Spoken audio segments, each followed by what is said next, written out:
Powerful इंसान की ताकत का अंदाजा लगाना है इस वक्त किसी का, तो आप योगी आदित्यनाथ को देख सकते हैं। योगी जी जैसा ताकतवर इस वक्त शायद ही बीजेपी में कोई है। ये बात दावे के साथ इसलिए कह रहा हूं क्योंकि योगी जी के साथ जितनी राजनीति करनी थी पिछले 2 महीने से चल रही थी, चुनाव रिजल्ट के बाद से ही, कि योगी जी के चलते हार गए यूपी, कम सीटें आई, योगी जी का प्रभाव खत्म हो गया, उनका असर खत्म हो गया, लोग उनको पसंद नहीं कर रहे हैं।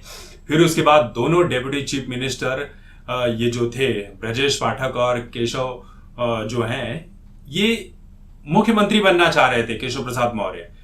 लेकिन इन सब की प्लानिंग धरी की धरी रह गई क्योंकि योगी जी अपने आप में बहुत बड़ी ताकत बनकर और भी मजबूती के साथ निकल कर आ रहे हैं। और ये कह दिया गया है कि 2027 का चुनाव भी योगी जी के चेहरे के साथ लड़ा जाएगा। और ऐसे ही लोग नहीं कहते हैं कि योगी जी भविष्य के पीएम हैं। अभी तो चाय वाला है, आगे गाय वाला होगा। तो जितनी भी राजनीतिक लड़ाइयां लड़ी जा रही थी सब 24 घंटे में सिमट गई है, क्योंकि योगी जी के साथ संघ खड़ा है, नितिन गडकरी खड़े हैं और शिवराज सिंह चौहान खड़े हैं। अब देखिए राजनीति काम कैसे करती है। राजनीति इसी तरह से काम करती है कि कोई अंदर से दुश्मन है तो उसका कोई दोस्त भी होगा। और योगी जी के साथ तो जनता भी खड़ी है। जनता तो सबसे बड़ी ताकत होती है, सोशल मीडिया पर अपनी आवाज बुलंद करके बैठी है। तो ये जो मुख्यमंत्रियों वाली बैठक हुई थी ना बीजेपी की, इसमें फैसला किया गया कि योगी जी के पीछे पड़ो मत भैया, 2027 तक वही चेहरा रहने वाले हैं। उससे पहले एक वीडियो सामने आया था जिसमें आप देख सकते हैं कि योगी जी के सामने से अमित शाह गुजरते हैं और योगी जी अमित शाह को बिल्कुल भी नमस्ते वगैरह नहीं करते हैं।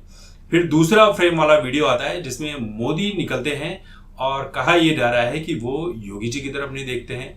अब इस दोनों वीडियो के ऊपर आप अपनी राय रख दीजिए जो रखना है। लेकिन इस मीटिंग में यह फैसला किया गया कि भाई विचारों की लड़ाई है।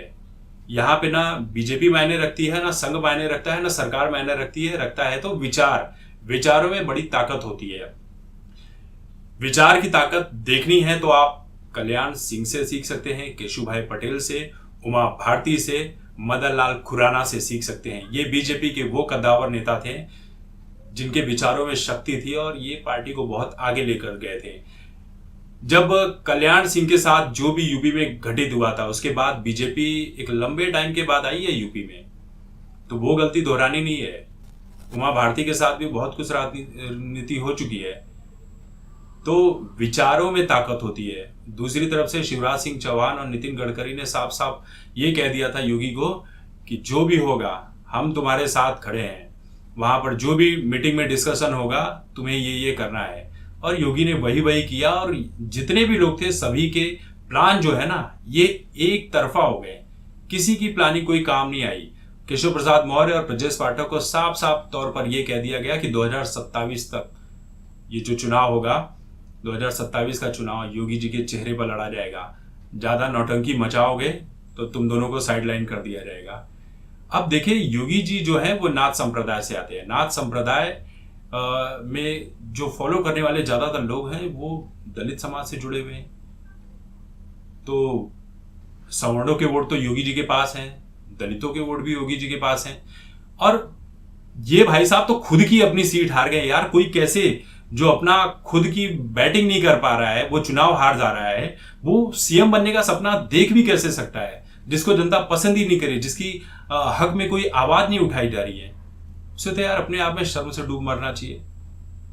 लोग यही कह रहे हैं भैया शर्म से डूब मरो। सोशल मीडिया के कमेंट्स देख लो आप, यही बातें लिखी जा रही है केशव प्रसाद मौर्य के लिए।